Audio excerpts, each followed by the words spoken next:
विद्यार्थी मित्रांनो, सह्याद्री ट्युटोरियल्स मध्ये तुमचं स्वागत आहे। 11th स्टँडर्डचा केमिस्ट्री मधला पहिलाच टॉपिक आहे some basic concept of chemistry.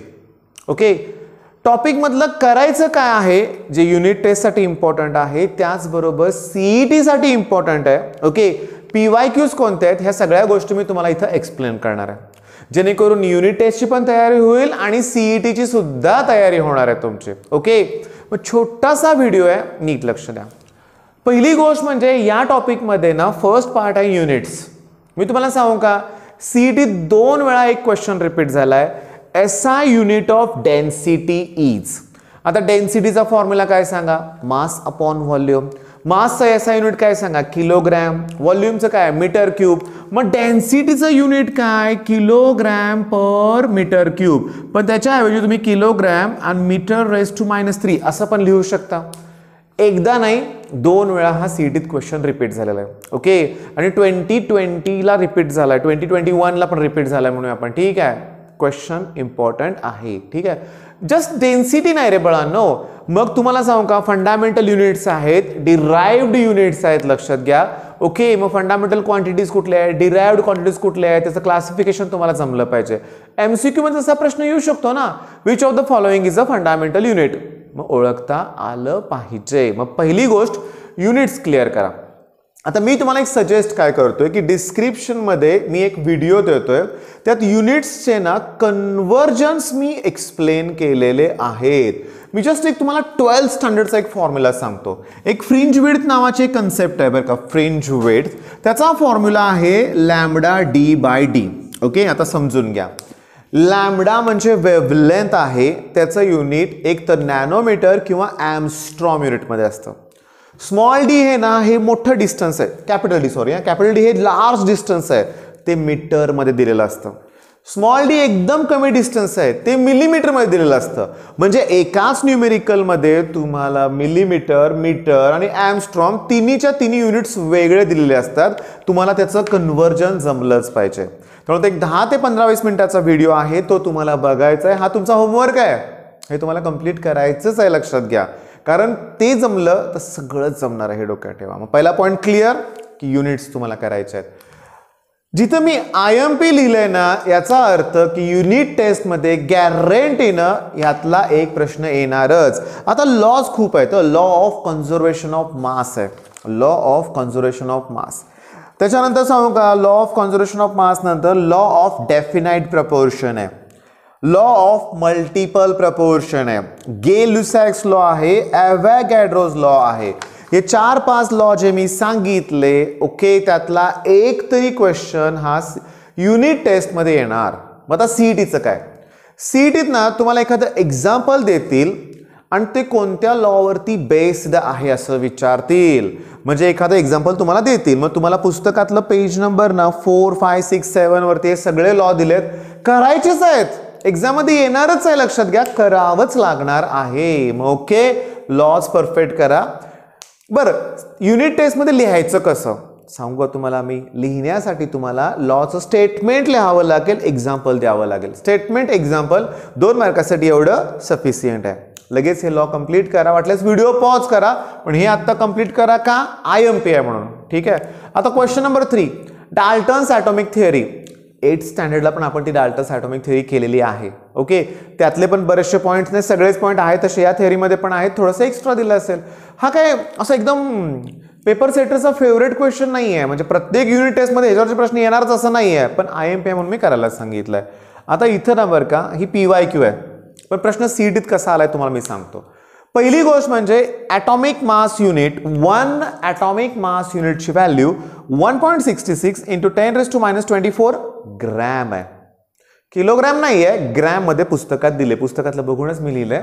पण मला जर किलोग्रॅम मध्ये कन्वर्ट करायचं असेल, आलं का कन्वर्जन, पुन्हा ग्रॅमचं किलोग्रॅम करायचं 1000 ने डिवाइड करावं लागेल, पण 1000 ने डिवाइड करणं म्हणजेच 10⁻³ ने मल्टिप्लाय करणं। मग ऑलरेडी -24 आहे, त्याचं -27 होतील किलोग्रॅम मध्ये। इथं मुलं गोंधळतात. म्हणजे सीईटीत याची व्हॅल्यू विचारलेली आहे, विचारतील. पण सगळ्यात सोपं काय विचारलंय माहिती आहे का सीईटीत? आता मी एक काय करतोय बघा, मी एक फोटो तुमच्याबरोबर शेअर करतोय. ओके, म्हणजे page number 7. Okay, page number 7 वरती इथे एक पॅराग्राफ आहे, त्याचा फोटो मी तुमच्यावर शेअर केलाय. 1 AMU ची व्हॅल्यू पण दिले, पण एक वाक्य वाचून दाखवतो काय दिलंय बघा.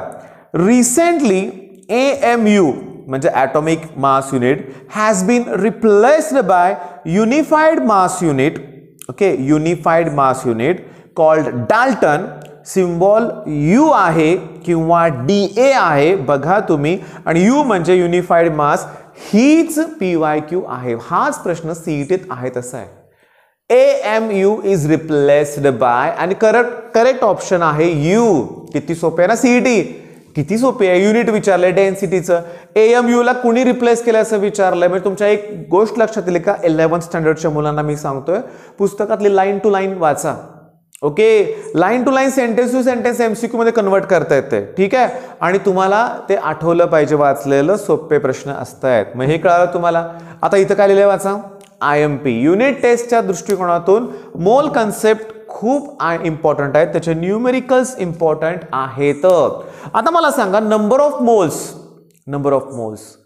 मी जेव्हा 12th स्टँडर्डला एखादा मुलगा माझ्याकडे ऍडमिशनला येतो ना, तेव्हा त्याला नंबर ऑफ मोल्सचा फॉर्म्युला विचारतो.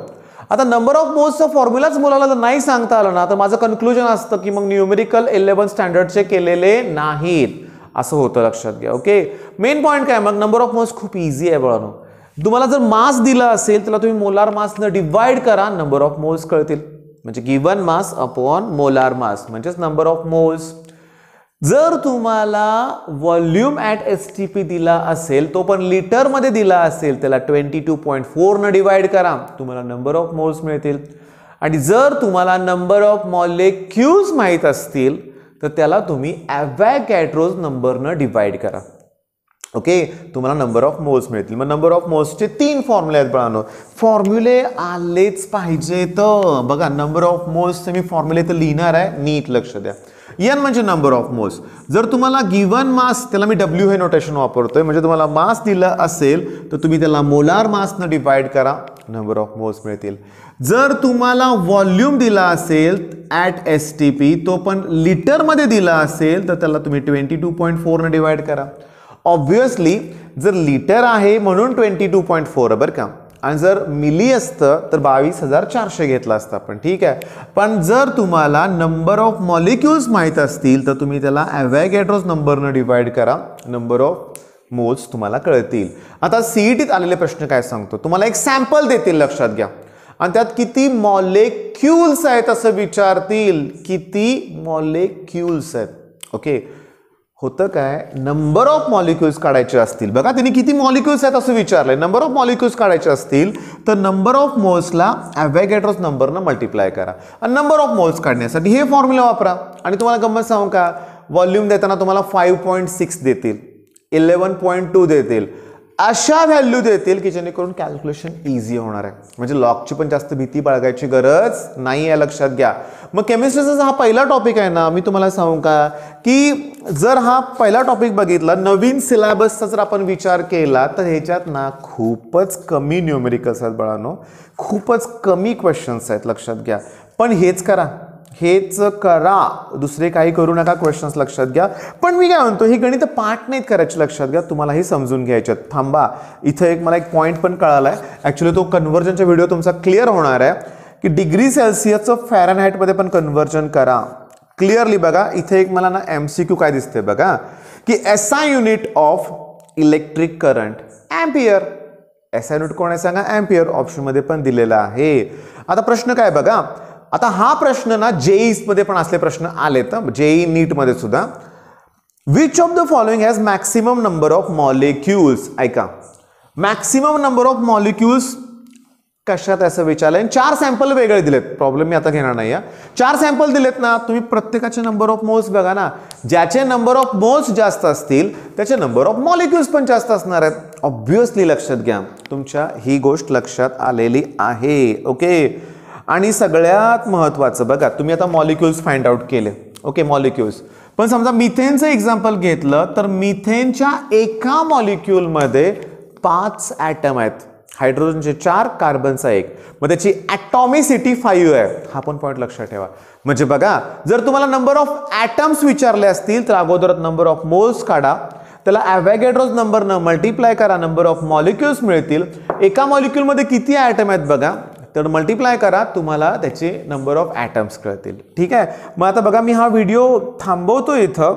ओके, क्वेश्चन्स तुम्ही पुस्तकातले सगळे करायचे बरं का. म्हणजे या तुमचा होमवर्क कसा असणार आहे की पुस्तकात जेवढे एक्झरसाइजमध्ये प्रॉब्लेम दिले ते सगळेच्या सगळे तुम्ही सॉल्व्ह करण्याचा प्रयत्न करा. ओके, आणि असे व्हिडिओज तुम्हाला मी प्रोव्हाइड करतो. व्हिडिओ तुम्हाला आवडला की लाईक करा बाळांनो. 11th स्टँडर्डच्या जास्तीत जास्त मुलांपर्यंत हा व्हिडिओ पोहोचला पाहिजे. ठीक आहे, मग ऑल द बेस्ट. धन्यवाद.